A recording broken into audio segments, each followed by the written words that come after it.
प्रसारित करीत आहोत भगिनींसाठी कार्यक्रम महिला विश्व.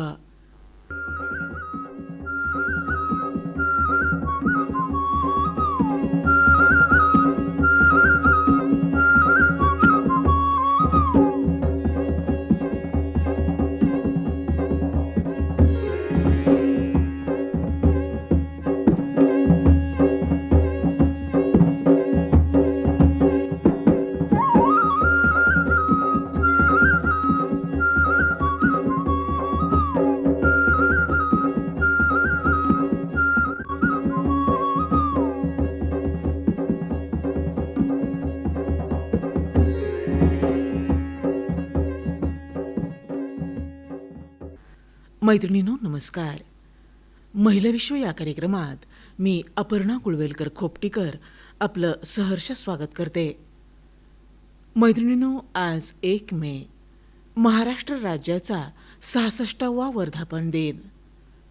मैत्रिणींनो आणि श्रोते हो, 1 मे 1960 हा महाराष्ट्र राज्याचा निर्मिती दिवस महाराष्ट्रात आणि मराठी माणसांकडून मोठ्या उत्साहात साजरा केला जातो. अनेक कार्यक्रमांचं आयोजन या दिवशी केलं जातं आणि मुंबई महाराष्ट्राला मिळावी यासाठी उभारल्या गेलेल्या संयुक्त महाराष्ट्राच्या लढ्यात जे 105 जण हुतात्मे झाले त्यांचं स्मरण करून त्यांना अभिवादन केलं जातं.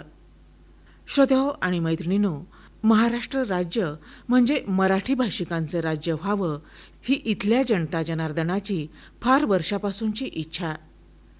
देशाला स्वातंत्र्य मिळण्याआधीच भाषावार प्रांतरचनेचं महत्त्व सगळ्यांना पटलं होतं. परंतु राज्य पुनर्रचनेतून जो लढा उभारला गेला त्यात आधी 105 जणांना हौतात्म्य पत्करावं लागलं आणि शेवटी 1 मे 1960 रोजी महाराष्ट्र राज्याची निर्मिती झाली.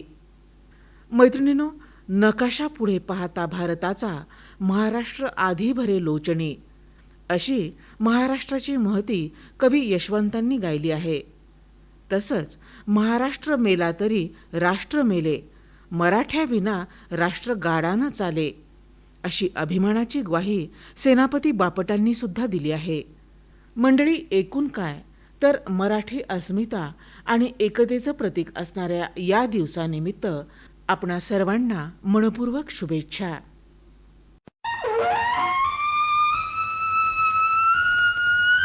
जय जय महाराष्ट्र, जय जय महाराष्ट्र, छत्रपती शिवाजी महाराज की जय.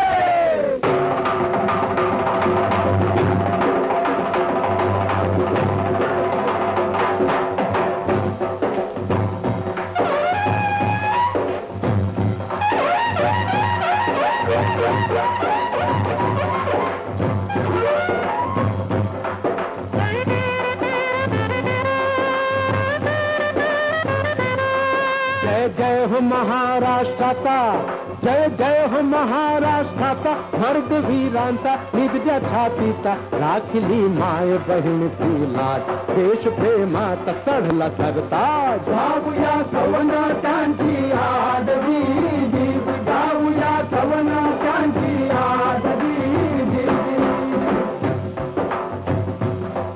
इतिहास सांगतो कथा ऐकूनी घ्यावी जी जी जी, ऐकूनी घ्यावी जी जी जी, ऐकूनी घ्यावी जी जी जी.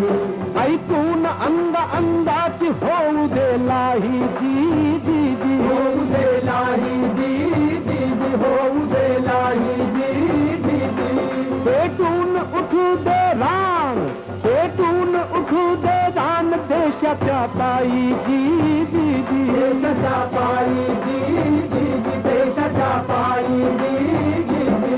हिंदवी स्वराज्यासाठी, हिंदवी स्वराज्यासाठी शिवाजी पाठी मावळे येती, आपली राज्य मराठ्यांचे मनाच्या मानी निष्ठेचे, फुलांचे दगडा काट्यांचे हो जी जी जी, फुलांचे दगडा काट्यांचे हो जी जी जी.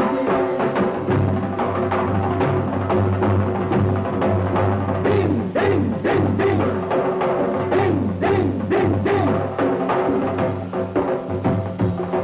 सब ताळून दुश्मन आला, सब ताळून दुश्मन आला केला हल्ल्या मागून हल्ला हो दीदी मागून हल्ला हो दीदी कुणी उदार जीवावर झाला कुणी उदार जीवावर झाला शेजार केलं वैर्याला हो दीदी वैर्याला हो दीदी नरवीर तानाजी सिंह हो नरवीर तानाजी सिंह सिंहगडी लढला दीदी सिंहगडी लढला दीदी बाजीनं लढवली खिंड जिंकुली पडला दीदी जिंकुली पडला दीदी प्राणांत करून बलिदान प्राणांत करून बलिदान राखला मान वाढली शान देश हा झाला बलशाली देश हा झाला बलशाली देश हा झाला बलशाली हर हर महादेव हर हर महादेव छत्रपती शिवाजी महाराज की जय. मैत्रिणींनो आणि श्रोतेहो, आपण जाणताच की 1 मे हा दिवस आपण आंतरराष्ट्रीय कामगार दिन म्हणून सुद्धा साजरा करतो. कामगार आणि समाजासाठीच्या त्यांच्या योगदानाचा सन्मान करण्यासाठी आणि जगभरातील कामगारांच्या हक्कांना प्रोत्साहन देण्यासाठी हा दिवस आंतरराष्ट्रीय श्रमिक दिन किंवा आंतरराष्ट्रीय कामगार दिन म्हणून साजरा होतो. मैत्रिणींनो, आज कामगार दिनाचं औचित्य साधून आजच्या महिला विश्व कार्यक्रमात आपण ऐकणार आहोत महिला कामगारांविषयीच्या कायद्यातील तरतुदी आणि नियम याविषयी सरकारी कामगार अधिकारी सुधाकर गुणवंतराव कोनाळे यांच्याशी केलेली ही बातचीत.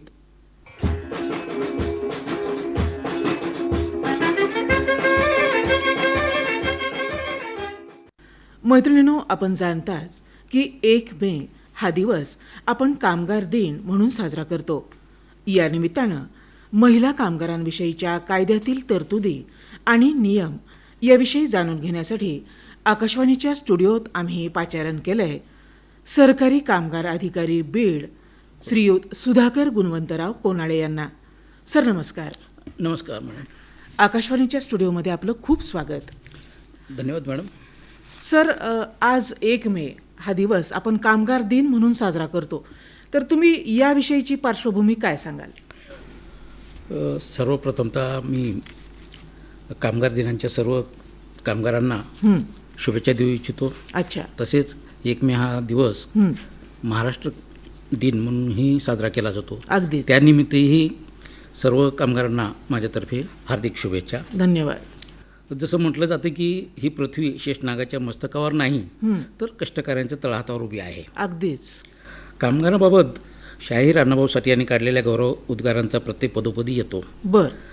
त्यामुळे जे आहे निष्ठापूर्वक वृत्तीने समाजसेवेचे व्रत जपणाऱ्या सर्व कामगारांना व त्यांच्या सेवाभावी वृत्तीला माझा मुजरा आहे. खूप धन्यवाद सर. तर आजचा हा जो दिवस आहे ह्या कामगार दिनाचा जो औचित्य जे आहे ते 1886 अमेरिकेतील शिकागो येथे कामगारांनी 8 तासांचा कामाचा दिवस निश्चित करावा यासाठी आंदोलन केलेलं होतं. अच्छा. म्हणून त्याचं स्मरण म्हणून ही जे आहे हा दिवस हा पूर्ण जगभरामध्ये पाळला जातो कामगार दिन म्हणून. बर. तसेच ह्याचं 1889 पॅरिस येथे झालेल्या आंतरराष्ट्रीय समाजवादी परिषदेमध्ये 1 मे हा दिवस कामगार दिन म्हणून घोषित करण्यात आलेला आहे. अच्छा. तर आता हे जागतिक लेव्हलचं झालं सर, पण मग भारतात या दिवसाची सुरुवात कधी आणि कशी झाली? भारतामध्ये आपलं कामगार दिनाची सुरुवात ही 1923 चेन्नई येथे प्रथमतः सादर करण्यात आली. म्हणजे तत्कालीन मद्रास जे होतं त्यामध्ये. अच्छा.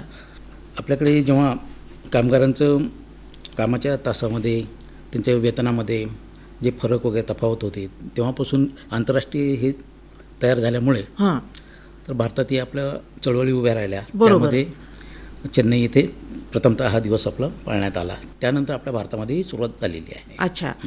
सर, सगळ्यात मूळ मुद्दा मला तुम्हाला असा विचारायचा की कामगार म्हणजे नेमके कोण, तुम्ही काय सांगाल या बाबतीत?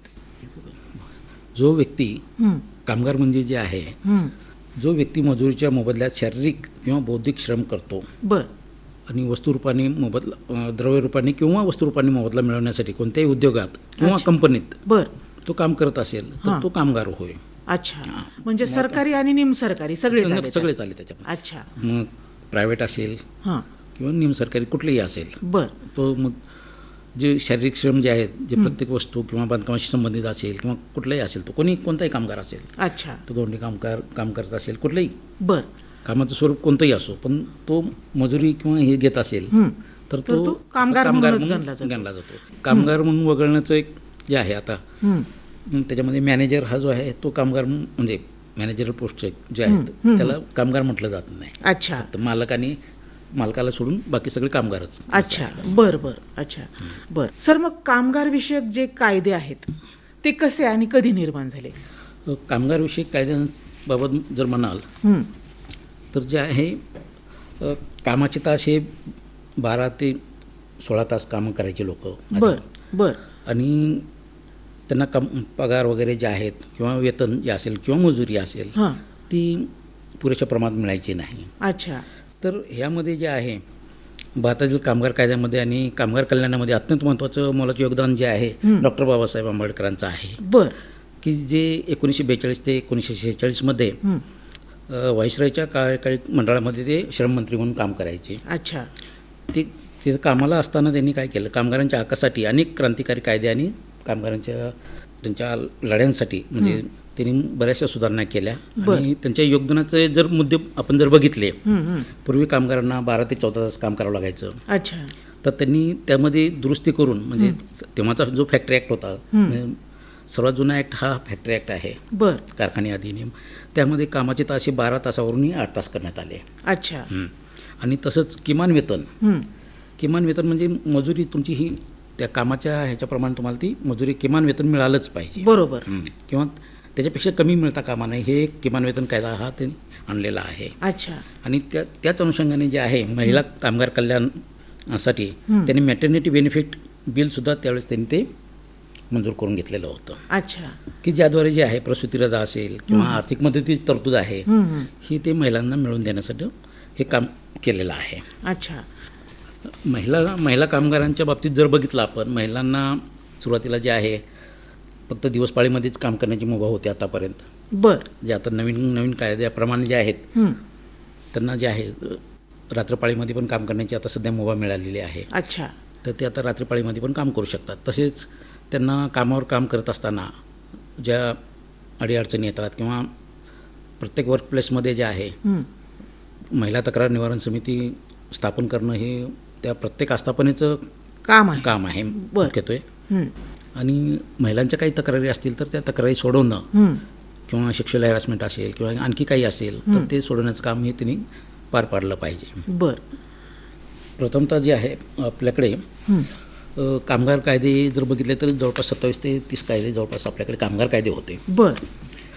आज जे आहेत भारत शासनाने किंवा आपल्या महाराष्ट्र शासनाने देखील आता आपले मूळ कायदे जे आहेत त्यांचं एकत्रीकरण करून 4 वेतन आपलं संहिता आणलेल्या आहेत, लेबर लॉज.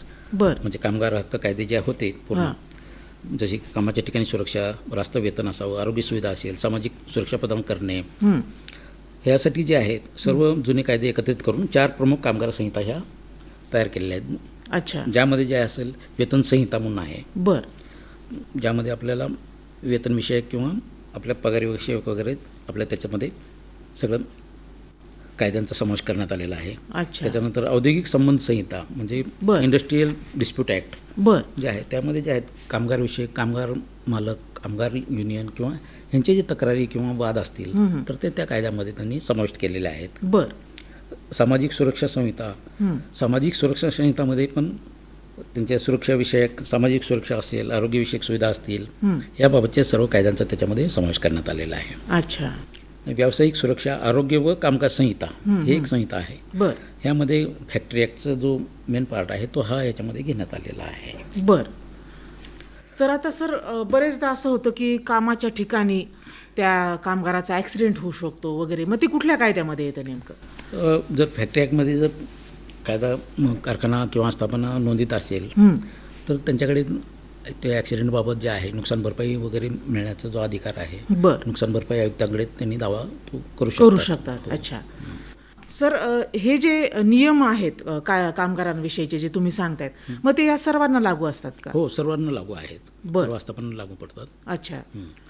का ज्या फक्त नोंदणीकृत आस्थापना आहेत त्यांनाच लागू नाही होतं नाही, हे? सर्वांनाच बरं. सर्वांनाच आहे. म्हणजे कुठल्याही कुठल्या आस्थापनेतली आस्थापना- व्यक्ती हा. तुमच्याकडे येऊन ती तक्रार तक्रार करू करू शकते. शकते, हो. बर. अच्छा. सर तुम्ही आत्ताच कामगारांविषयीचे नियम आणि कायदे आम्हाला सांगितलेत. मग महिला कामगारांबद्दल तुम्ही काही विशेष योजना किंवा काही नियम आहेत का? तुम्ही काय सांगाल? आत्ताच आपण जसं सांगितलं तसं महिलांसाठी जे आहे विशेष कायदे म्हणजे महिलांसाठी प्रसूती रजा हा मेन कायदा आहे की बर. ती किती दिवसाची असती ती वगैरे? 6 महिन्यांची रजा आहे. बर. 180 दिवसाची. अच्छा. तर ती रजा दिली जाते तिला. बर. मग त्या काळात त्यांचं जे वेतन वगैरे दिलं जातं तिला. दिलं जातं. बर. हां. ते अच्छा. नियमानुसार अटीनुसार त्यांना जे वेतन वगैरे जे लागू असेल त्याप्रमाणे त्याचं दिलं दिलं जातं. जातं. बर. अच्छा. सुट्टी किंवा पगारी रजा असेल किंवा जे बर. असेल अच्छा. त्याप्रमाणे त्याची व्यवस्था केली जाते त्याच्यामध्ये. बर. त्याच्यामध्ये त्यांना जे आहे मातृत्व रजा जे आहे सध्याच्या आता आधी 12 आठवडे होती, बर. ती आता 26 आठवडे करण्यात आलेली आहे. अच्छा. म्हणजे वाढवण्यात आलेलं आहे. बर. सरकारी महिला कर्मचारी जर पहिल्या 2 जीवंत मुलासाठी 180 दिवसाची रजेस पात्र आहेत त्या. बर. बर. अच्छा. म्हणजे आपल्या सरकारी कर्मचाऱ्यांसाठी आहे. बर. मग हा जो डाटा आहे तो तसंच त्याच्यानंतर जो आहे त्यांना मुलांसाठी तिथं कामाच्या ठिकाणी क्रेच असणं गरजेचं आहे. बरोबर. म्हणजे मुलं सांभाळल्या गेली पाहिजे. सांभाळल्या गेली पाहिजे ते. बरोबर. हां. समजा कामाच्या ठिकाणी जर मुलं नेत असेल, हां. लहान मुलं असेल तर तुम्हाला तिथे क्रेच वगैरेची सोय करणं आवश्यक आहे. अच्छा. बर. बरं सर, तुम्ही आत्ता बोलताना म्हणालात की तिथं तक्रार निवारण कक्ष सुद्धा असलं पाहिजे. पाहिजे, तर मग नेमक्या कुठल्या प्रकारच्या तक्रारी असतात महिला कामगारांच्या? तुम्ही काय सांगाल त्या बाबतीत? महिला कामगारांच्या तक्रारी ह्या कामाच्या संदर्भात असतील किंवा सेक्शुअल हॅरॅसमेंटच्या असतील किंवा आणखी त्यांच्या इतर ज्या समस्यांबाबतच्या असतील महिलांविषयकच्या, तर त्यासाठीच्या ज्या तक्रारी आहेत त्यासाठी कमिटी असणं आवश्यक आहे. अच्छा. सर जसं तुम्ही कामगार कायद्यांमध्ये जे हक्क आहेत कामगारांचे ते सांगितलं, तर मग त्याच्यासाठी काही त्यांना नियम पण लागू असतील ना? तर काय नियम आहेत कामगारांविषयी आणि विशेषतः महिला कामगारांविषयी? महिला कामगारांविषयी जे आहेत त्यांना जे आहेत कामाच्या ठिकाणी आपण कामे जी नेमून दिली आहेत त्यामध्ये काम करणं आवश्यकच आहे. बर. त्यानंतर परत छळवणूक होत असेल, लैंगिक छळवणूक असेल किंवा आणखी कुठली हे असेल तर ते आपल्याला तिथं तक्रार करणं गरजेचंच आहे. बर. त्यासाठी विशाखा समिती म्हणून त्याची नेमलेली असते तिथे. बर. कामाचे जे स्वरूप आहेत हां. म्हणजे अवजड ह्याच्यामध्ये कामं महिलांसाठी नाहीच आहेत. बर. म्हणजे काही ठिकाणी बर. बरोबर हां. आहे, आवडीच आहेत. हां.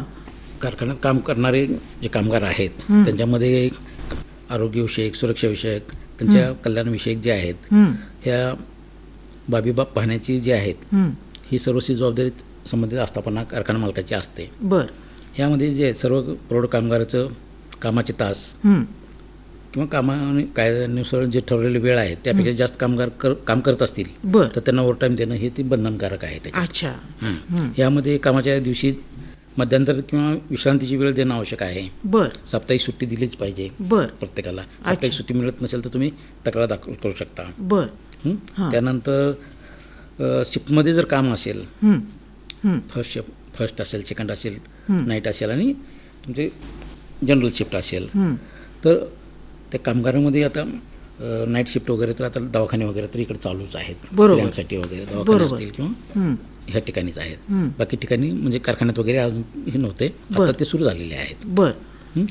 त्यानंतर जे आहे कामाच्या वेळेस जे आहे महिला कामगारांना इतर कोणत्याही वेळी काम करण्याची परवानगी दिली जात नव्हती. बर. आता ही बदल करून आता ही ती रात्री 10 ते सकाळी 5 वेळ परवानगी त्यांच्या इच्छेनुसार केलेली आहे आता. बर.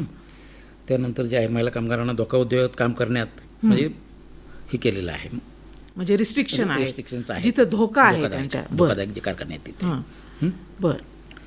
त्यामुळे महिलांसाठी जे आहे जिथे जे आस्थापना आहे तिथे सर्व सुविधा देण्याची आवश्यकता आहे. जसे की महिलांसाठी स्वच्छता, आंघोळीसाठी कॅन्टीन, हे सुविधा, शौचालय वगैरे वेगळे वेगळे असणं गरजेचं आहे. तिथे कॅन्टीनची सोय असली पाहिजे त्यांना. बर.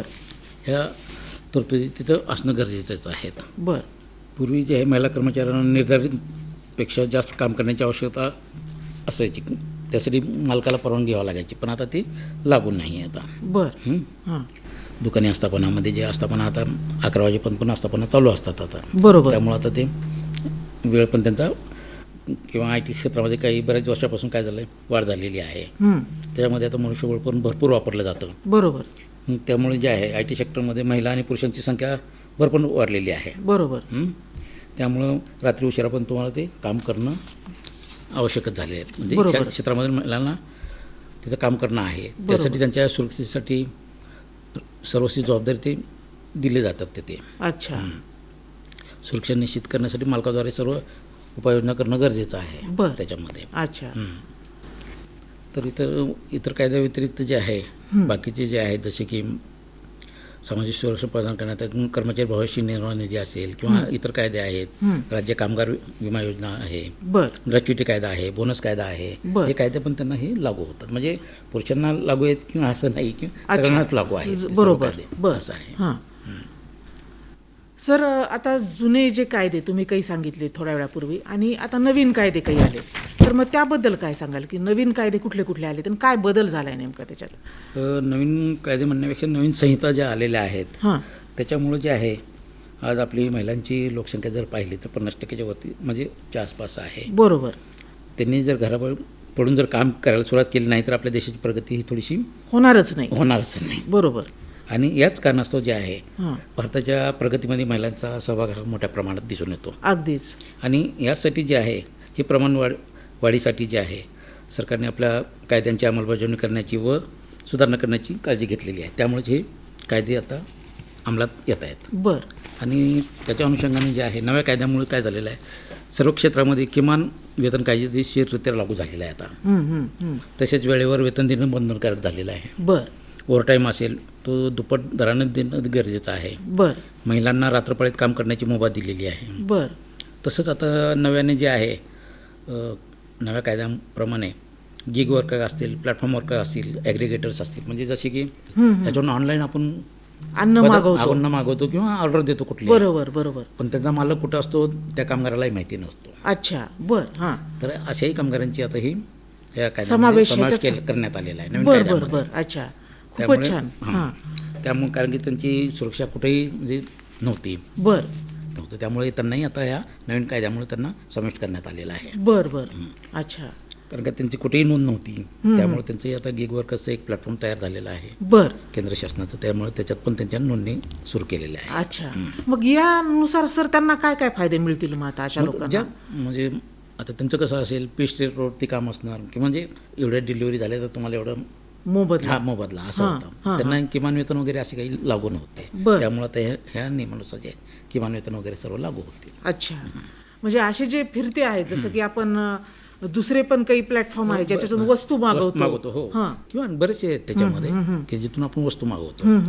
कारण मालक कुठेतरी दुसरीकडे कुठं असतो, बरोबर त्याचं गोडाऊन कुठंतरी असतं अगदीच आणि हा फक्त जाणार तिथून वस्तू घेणार येणार आणि डिस्पॅच करणार. बरोबर तर त्याच्यामुळं त्यांचे वेतन किंवा हे जे बाबी होत्या सुरक्षाविषयक बाबी होत्या अगदीच तर त्या बाबीमुळं त्यांचंही ह्या कायद्यामध्ये समाविष्ट करण्यात आलेलं आहे. अच्छा जे धोकादायक कारखाने असतील किंवा आस्थापना असतील जसं जिथं की जे आहे प्रत्येक कामाच्या ठिकाणी जे आहे सुरक्षाविषयक त्यांना साधनं पुरवणं हां या संबंधित मालकाची जबाबदारी आहे. बर कारखान्यामध्ये त्यांना गमबूट देणं आवश्यक आहे, हेल्मेट देणं आवश्यक आहे, हँड ग्लोव्ज देणं आवश्यक आहे. अच्छा. समजा मोठ्याने आवाज करणारे जर कारखाने असतील तर बरोबर. तुम्हाला कानामध्ये एअरबड देणं गरजेचं आहे. बर साधारणतः आपल्या बीड जिल्ह्यामध्ये जर बघितलं आपण तर आपल्याकडे जे हे कारखाने आहेत हां विविंगचे जे आहेत आपल्या कापूस चे, हां अच्छा हां तर त्या कारखान्यामध्ये ते तंतू घशात जातात, जाऊन नाकात जातात. त्याच्यामुळे नाकात जातात त्याने बरोबर. फुफ्फुसाचा रोग वगैरे होतो. बरं. त्यासाठी त्यांनी ते नाकाचे मास्क देणं किंवा हे जे आहे बर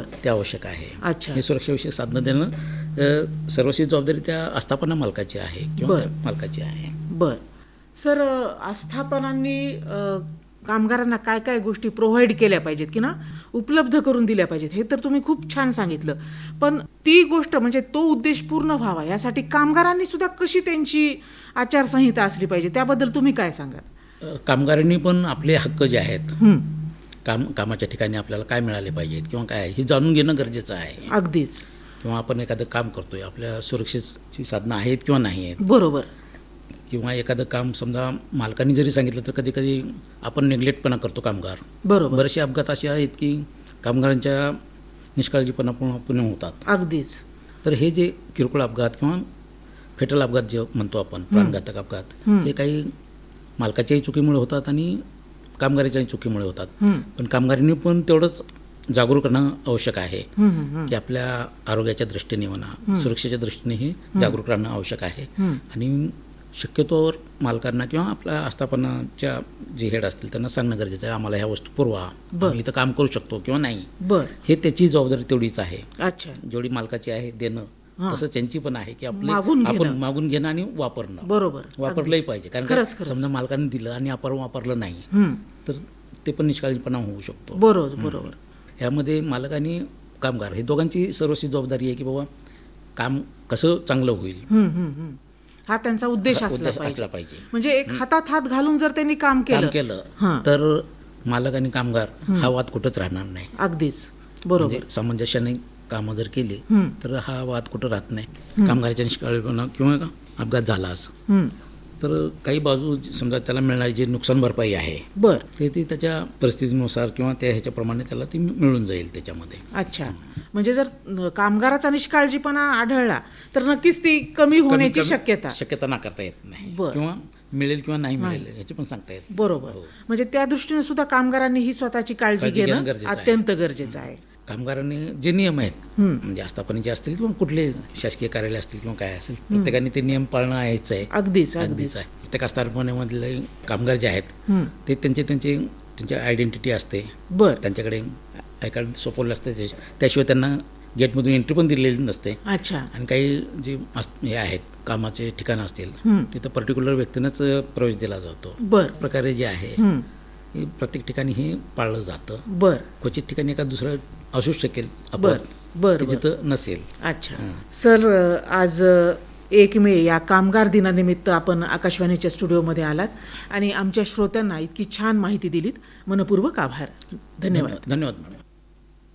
आंतरराष्ट्रीय कामगार दिनानिमित्त महिला कामगारांविषयीच्या कायद्यातील तरतुदी आणि नियम याविषयी सरकारी कामगार अधिकारी सुधाकर गुणवंतराव कोनाळे यांची मुलाखत आपण ऐकलीत.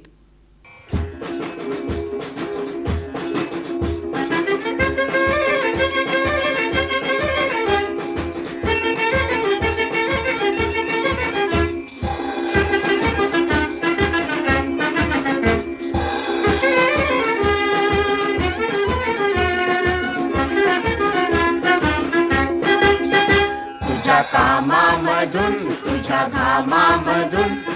घामामधून तुझ्या घामामधून उद्या पिकल सोन्याचं रान. चल उचल हत्यार गड्या होऊन हुशार, चल उचल हत्यार गड्या होऊन हुशार. तुला नव्या जगाची आण, तुला नव्या जगाची आण.